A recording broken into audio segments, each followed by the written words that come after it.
¿Qué tal a toda la gente del lado B? Estamos con Julián Herbert y con Héctor Zárate. Vamos a hablar acerca de este proyecto llamado Los Tigres de Borges, que bueno, para este programa es idóneo, ¿no? Rock y literatura. Bueno, antes que nada, ¿cómo estás, Julián? Hola, ¿qué tal? Qué chido vernos. ¿Cómo estás, Héctor? Muy bien, muy chido, qué gusto. Este proyecto tiene ya algunos años. Hay, digo, desde el nombre, hay una evocación natural a la literatura. Lo primero sería que me hablaran un poco cómo nace el proyecto, antes de entrar ya a las canciones, a la hechura, a la composición, en fin, si me pudieran cada uno platicar un poco de ello, ¿no? Sí, bueno, este es un proyecto que tiene muchas encarnaciones, que ha tenido muchas encarnaciones. Originalmente, la idea en realidad surge, el nombre del grupo surge de Ricardo Yáñez, un poeta, que él quería hacer un grupo que se llamara así, Los Tigres de Borges. Y en algún momento yo le dije, yo te voy a robar ese nombre, y ya me dio chance. Y armamos una primera versión muy, casi de ensayo, en los primeros 2000, que luego se convirtió en Madrastras. Y con Madrastras hicimos algunas cosas, y luego llegó Héctor Zárate, y con Héctor estuvimos en la parte final de Madrastras, pero sobre todo en el diseño, digamos, definitivo de qué cosas son los Tigres de Borges, ¿no? Entonces, digamos que el proyecto en sí de los Tigres de Borges es el que hemos hecho Héctor y yo. Muy bien. ¿Qué nos puedes decir tú, Héctor? Pues fue un momento interesante haber conocido a los Tigres de Borges. Yo me acuerdo haberlos ido a ver a la Alianza, creo que tocaron ahí. Y yo dije, ¿qué es esto? Bueno, ya me voy. ¿Quién tiene hambre? No, digo, me pareció interesante. Por supuesto, ya admiraba a Julián y su pluma, ¿no? Yo ya sé, estaba un poco más de lado con el rock, un poquito, ya estaba buscando las cuestiones del jazz. Después, en este momento que estuvimos con Madrastras trabajando, primero empecé como vamos a producir el disco, yo tenía un estudio de grabación, son amigos míos todos ellos, ¿no? Entonces, y ya en el trabajo de la producción me integré a Madrastras. Fui el quinto madrastra, ¿verdad? Fui la quinta madrastra. Entonces, y ahí ya digo, Julián, hemos también tenido otras reencarnaciones de amistad a lo largo de los últimos 30 años. Y esa fue una de ellas y es la que sigue viva hasta ahorita, ¿no? Muy bien. Acaban de lanzar un sencillo hace un par de meses, ¿no? Más o menos. La nave de China.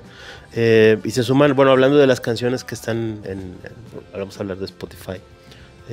Son 3 canciones, ¿no? Las que tienen ahora. Me gustaría que me hablaran un poco del sencillo, de la nave de China, de todas estas evocaciones que tiene la letra y luego que también me hables tu parte de los arreglos, ¿no? Por favor. Y sobre todo también en lo que es la voz, la vocalización, esta potencia que le das a la interpretación de las canciones de los Tigres de Borges. Ya.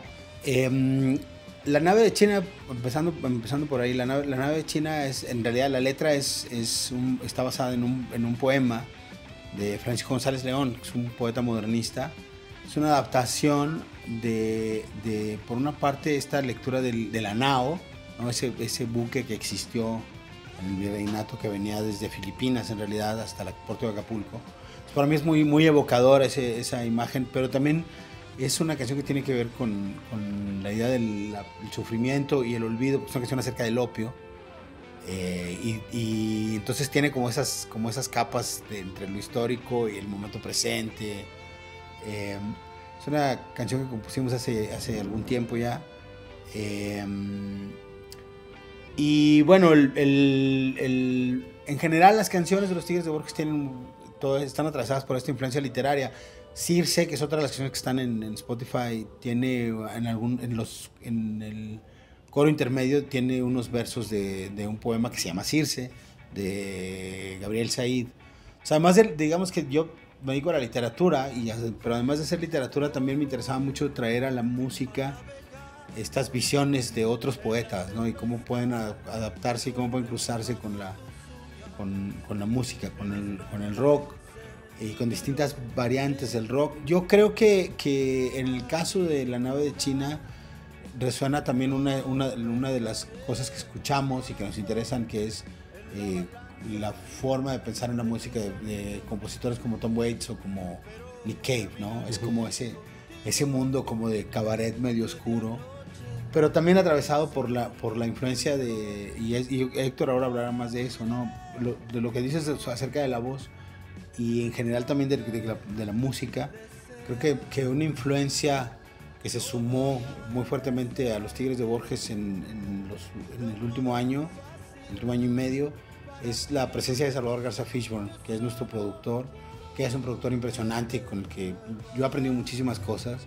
Es, junto con Héctor, uno de mis así grandes maestros en el ámbito de la música. Okay. ¿Puedes hablarnos un poco de por ejemplo, en La nave de China, los arreglos musicales, la guitarra, bueno, que es lo que tú... Es que creo que al final estamos siendo lo que somos, ¿no? Producto de lo que nos gusta, de lo que hemos visto, lo que hemos oído. Y somos unos noventeros que nos encanta el rock crudo, vamos a decirlo así, ¿no? De alguna forma. Precisamente esas imágenes sonoras, ¿no? Que puede darte un piano ahí como que antes de trabajar con Salvador hacíamos la música pensando en que lo íbamos a tocar en vivo. O sea, lo que grabábamos lo íbamos a llevar al escenario y lo planificábamos así, ¿no? Todo lo que podíamos hacer, los que estábamos arriba del escenario, eso es lo que grabábamos, ¿no? Y ahora con Salvador ha sido un trabajo bien interesante porque, como dice Julián, es un tipo que es impresionante en cuanto a su visión de campo. Es un 10 natural, ¿no? Que tú le das la bola y te la sirve te pone un pase de medio gol, casi normalmente, ¿no?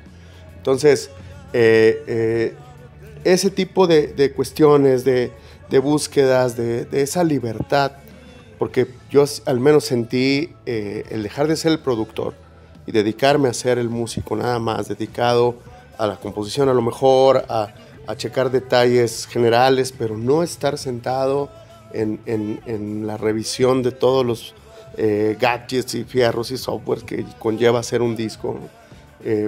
Sentí una libertad y también un peso que se suelta de mi espalda, ¿no? Y me da la oportunidad de ver también otras cosas que aprendo con Salvador y de traer a gente como Betty Murillo, que es una cantante de ópera increíble, que nos hace los coros, Joel Almaguer, que es el piano, que estábamos ahí pensando que quién lo iba a hacer, ¿no? Específico en La nave de China, ¿no? Y pues los textos de Julián, o sea, ¿qué le haces, no? O sea, hay una cosa ahí. Y además es una canción que ha tenido una mística con la gente que nos escucha. Creo que ni nosotros lo hemos dimensionado ese halo que tiene esa canción, ¿no? Y ves la cara ahora a partir de que lo tenemos grabado y he compartido con amigos y eso, ahora tocamos y observo la cara de la gente cuando estamos tocando La nave de China y dicen, ¿qué es esto? ¿No? O sea, hay una cosa ahí interesante. Pero volviendo a la parte de que es los arreglos, pues sí, es lo que somos, creo que así de sencillo.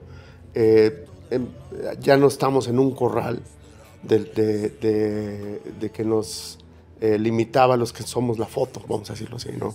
Ya podemos abrir y estamos en una llanura corriendo loma abajo, ¿no? Y haciendo todo de una manera más libre, ¿no? Creo que es así como está funcionando ahora. Claro, perdón. Esta cuestión que mencionas del rock de los 90s, bueno, son influencias, ¿verdad? Obviamente todos venimos de influencias, pero la siento como más presente en verte bailar. ¿no? En esta onda como más funky tal vez, este juego así en la letra, ¿no? En lo que describes, que me gustaría más que lo hicieras tú, pero siento ahí mucho este rock, ¿no? Sí, yo creo que hay como distintas capas. Para mí ha sido muy interesante pensar cómo regresan ciertas ideas musicales. Ahora estamos terminando un disco, ¿no? Uh-huh. Entonces, al ver distintas capas, a mí ahora que estamos escuchando los bounces de lo que hemos estado grabando, me resuena como por momentos a lo que está pasando con el crankwave inglés en este momento, por ejemplo. Y entonces es curioso para mí que estas influencias que vienen como de otro momento, de pronto conectan con ciertos sonidos que están muy en el presente. Claro, no en el mainstream del presente, sino como en las orillas de nuestro presente. Yo creo que ese sonido de los 90s y esa cosa funky que puede haber, también un amigo dijo que de pronto que había en alguna canción dijo que sonaba como una banda de rock de los 80s que está tratando de asimilar la influencia del sonido de los 90s, y pienso que es, o sea, es una idea como curiosa, pero pienso que un poco el crankwave es eso también, ¿no? Ese es como ese cruce entre el post-punk y el funk, ¿no? Exacto. Entonces, y creo que esas son algunas de las líneas por donde va la música que hacemos. A mí me interesa mucho pensar, digamos que yo trabajo casi siempre las bases, de como la rola va a ir por aquí más o menos, ¿no? Y luego, claro, Héctor agarra eso y lo convierte en una canción. pero afortunadamente tengo la noción musical, como yo dejé de tocar la guitarra en vivo en gran medida por flojo, porque Héctor es tan buen guitarrista que siento que no necesitamos esa otra guitarra. Pero sí, digamos que cuando estamos trabajando, agarro la guitarra como para ir como trabajando en el armado. Entonces, para mí ese sonido funk tiene que ver, por supuesto, con los Peppers, ¿no? Que es claro, para mí una banda que siempre ha sido ahí como una cierta guía, ¿no? Pero por ejemplo, en lo que estamos grabando ahora, que estamos recuperando una canción vieja que se llama Huracán, y creo que en el arreglo resuena mucho el sonido del The Cure también, de los últimos 80s, por ejemplo, ¿no? Entonces, creo que lo primero es que creo que es imposible seguir haciendo rock. Nosotros somos necios y seguimos haciendo rock. Y creo que seguir haciendo rock es prácticamente imposible sin la tradición, ¿no? Sin el recurso de la tradición. Y creo que cualquier banda muy joven que está haciendo rock está pasando por un proceso semejante. Y de lo que para mí se trata el rock en este momento es del ars combinatoria, ¿no? Más allá de que otros géneros me interesan mucho, menos como compositor o como ejecutante y más como para bailar o para echar desmadre o para, no sé, pero pensando en la composición, creo que el rock necesita en el rock contemporáneo, esta ars combinatoria, que por ejemplo bandas como Belafonte Sensacional tienen muy clara, ¿no? Claro. Que no solo es una ars combinatoria que involucra la propia tradición del rock, sino que puede cruzar otras tradiciones. Claro. Me gustaría que profundizaras un poco por ejemplo, en el arreglo de Verte Bailar, que siento sí que rompe un poco con, bueno, hablando de las canciones que están en Spotify, ¿no? Me gustaría que hablaras un poco de eso. Es que es una cosa muy interesante, porque Julián y yo grabamos esa cosa en una casa que estabas dejando hace unos años, amanecidos. Era otro tiempo. Ahorita yo creo que ya no llegamos a las 2 de la mañana. Pero, y Julián me la muestra la canción y era más como una balada, ¿no?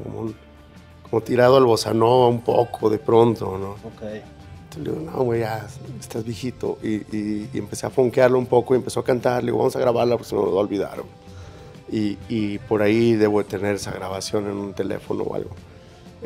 Pero creo que también, justo lo que dice Julián, esta cuestión de la tradición, también creo que la tradición misma va moviéndose, ¿no? Y se va alimentando de esa fusión, de esas visiones personales de las nuevas bandas. Y una cosa que sí también empezamos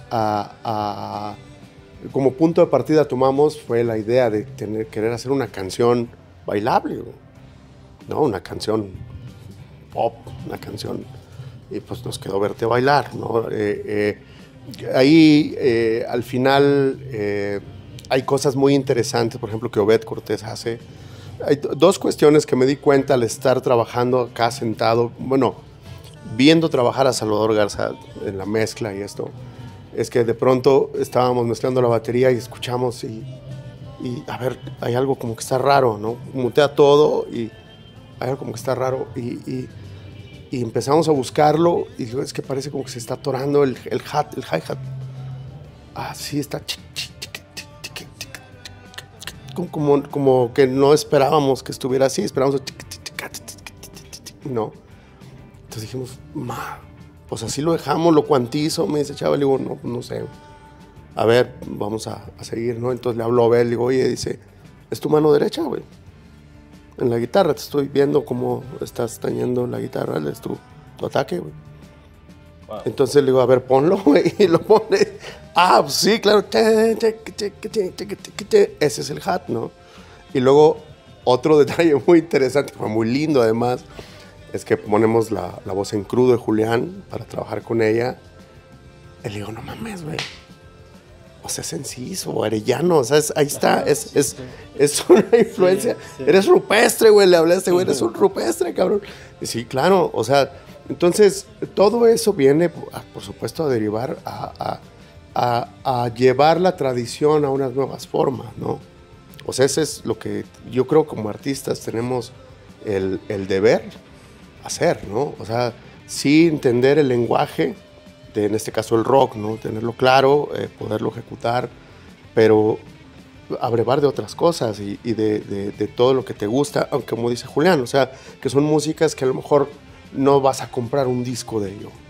Sin embargo, las disfrutas cuando estás escuchándolas en un momento determinado, ¿no? Claro. Entonces, creo que ampliar la tradición, que es lo que hacen los músicos ahora, y creo que se ha hecho cada vez, cada generación se hace y se hace y se hace, ¿no? Va ampliándose. Entonces, verte bailar es eso, es como unos Peppers con The Cure un poco borrachos y tocando una rola, ¿no? Puede ser. Claro. Sí, ahí está a mí también me pareció muy notable escuché de repente, dije, bueno, invitaron a cantar a Enciso, sí hay como esta influencia, ¿no? Muy notable, pero también lo que yo te quería comentar o preguntar, y bueno, es a ambos, hay una fuerza, obviamente, en tu voz, ¿no?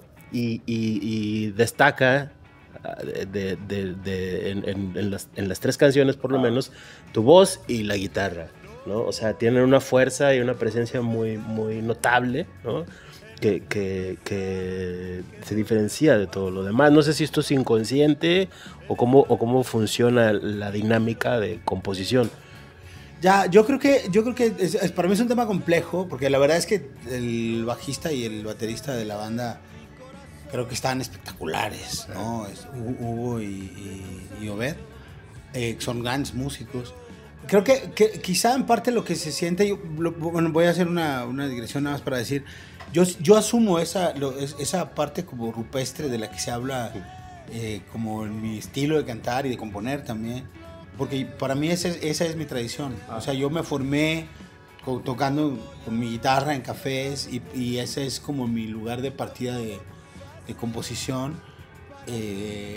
Es una zona que me interesa explorar y en parte esa es una de las razones por las que vuelvo a Belafonte Sensacional. Belafonte Sensacional es mi banda favorita mexicana de este momento y creo que me reconozco en eso porque en el caso de ellos es un poco lo mismo, ¿no? Es como una reformulación desde el lenguaje contemporáneo del rock rupestre mexicano. Creo que ese es con una banda más amplia y con más ejecutantes, claro, etcétera, ¿no? 7, ¿no? Sí, entonces eso por una parte, pero No sé, yo creo que esa fuerza de la que hablas, la presencia de la voz y la guitarra también tiene que ver con una parte con el proceso de composición. Sí, creo que con el nivel de conexión empática y de amistad, porque Héctor y yo llevamos muchos años tocando juntos, pero llevamos 30 años de amistad, o sea, llevamos el doble de amistad que de tocar juntos, y hay una comunicación hacia el interior de las canciones que sí creo que finalmente es perceptible por eso, porque hay una cierta simbiosis también, ¿no? Yo te podría decir que las canciones de Los Tigres de Borges, para mí es muy difícil encontrar como dónde está. Héctor agregó esto, yo traje esto, y en algún momento Héctor me dijo, oye, este arreglito lo hiciste tú, ¿verdad? Pero ya eso como que esa frontera se pierde, ¿no? Hay una integración, y como hemos además de tocar con el grupo, hemos tocado mucho juntos, quiero decir solo nosotros dos. Entonces también creo que hay una comprensión de la canción distinta, ¿no? La canción tiene, muchas de estas canciones tienen 3 o 4 versiones detrás que hemos hecho en distintos momentos de la vida, ¿no? Entonces también eso creo que es esa tensión entre la voz y la guitarra también. Claro, han mutado y yo creo que seguirán mutando, ¿no? Tú como músico. Sí, al final, sí, claro, sí, claro. Al final, y una cosa que creo que podemos resaltar que dices de este poder, hemos hablado, Julián y yo, bueno, a ver, vamos a bajarle nosotros, o sea, al todo lo que podemos aventar, ¿no? De hecho, Julián canta más relajado ahora, por ejemplo, ¿no? que en otras ocasiones. Y la fuerza sigue ahí, ¿no? O sea, no se trata de volumen la cuestión, porque me gustaría eso como puntual, ser puntual con eso, de que es una cosa que como un Tetris, ¿no? Vas acomodando y de pronto, pues esta ficha te queda más grancita, a lo mejor está más larga, ¿no? Pero todas embonan, ¿no? Todas tienen su lugar. Y repito, Salvador tiene una responsabilidad tremenda en eso, ¿no? De poder acomodar y dar dimensión y la lectura, ¿no? de lo que queremos hacer. Y a veces yo me doy cuenta que nosotros no somos tan claros de pronto con él diciendo las cosas, y él empieza a escuchar grabación, porque además los primeros tracks se hacen toda la banda en vivo, ¿no? El primer traqueo completo, el batería, bajo, guitarra, bases están grabadas al mismo tiempo. Estamos los tres, Julián dándonos una guía de voz, ¿no? Que a mí en lo personal me gusta mucho porque la sensación de estar juntos y no con un metrónomo que te esté ahí mandando un beat nada más, le da una calidez y una fuerza a la música, ¿no? Creo que es como los grandes discos de jazz, todos, no sé si sigan, yo creo que sí, espero, se hacían en vivo y se hacían en unas horas nada más, ¿no? O los grandes grupos de rock también grababan todos en vivo, muchos discos están grabados en una toma, ¿no? Entonces, creo que eso deja una cosa, como dices, que es fuerza y que hay un peso específico por la relación y por la claridad que podemos tener de pronto Julián y yo de cómo debe sonar una canción, ¿no? Entonces, creo que ahí es donde esa percepción que tienes la podemos pues poner, ¿no? Como respuesta a eso, ¿no? Claro. Bueno, el tiempo se nos acaba, lamentablemente. Podríamos seguir hablando un buen rato de Los Tigres de Borges, pero viene álbum pronto. ¿Cuándo? Mira, estamos cerrando fechas, justo, ya están grabados todos los tracks. Estamos añadiendo detalles, ¿no? Una percusión por aquí, unos coros por allá, ¿no? Pero o sea, vamos a terminar, yo creo que vamos a terminar de grabar ahora en septiembre. Y lo que sigue sí es como la planeación para lanzarlo, para tener un poco de movimiento.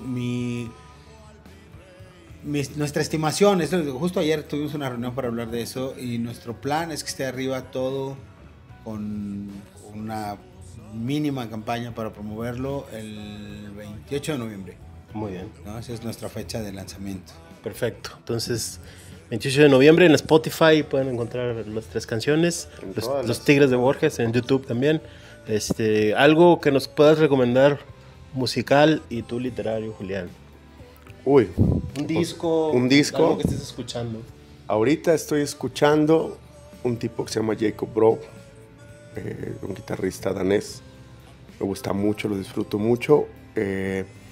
Y Tigram, no recuerdo el apellido, lo acabo de descubrir hace no mucho, un pianista turco creo que es. Es impresionante, son cosas de verdad que van evolucionando la música, le están arrastrando al futuro de una forma increíble y muy suave además, ¿no? O sea, no están forzando nada, es una cosa muy, muy linda. Muy bien. Julián, ¿qué estás leyendo? ¿Algo que quieras recomendar? Mira, yo una de las cosas que más he recomendado últimamente es un ensayo personal de una escritora francesa que se llama Neige Sino. El libro se llama Triste Tigre. Claro. Es una historia tremenda. Es un testimonio sobre la violación sistemática que sufrió durante años por parte de su padrastro, la autora. Pero el tema es, no me parece que es lo más relevante, sino el estilo y la reflexión filosófica que desprende Neige de ahí. Creo que es un libro tremendo y está escrito de una manera espectacular. Y en general hay un autor que me tiene volada la cabeza en el último año y lo leo todo el tiempo, que se llama Gerard Murnan. Es un escritor australiano. Gris Tormenta publicó un libro suyo que se llama Última carta a un lector, que es una reflexión sobre su propio proceso de escritura. Pero tiene un libro que es el que yo recomendaría más, que se llama, en español se llama Una vida en las carreras. Y Murnan tiene 80 años, más de 80 años, y durante toda su vida ha sido fanático de las carreras de caballos y ha apostado en carreras de caballos. Y su libro es unas memorias de lo que significa tener una afición como esa y las fantasías que hay, habla desde sus recuerdos de la infancia o los uniformes que más le han gustado o las historias de caballos que se lesionan. Pues es un libro muy hermoso, como escrito de cosas muy simples. Muy bien, gracias. Hombre, a los Tigres de Borges. Gracias. Gracias.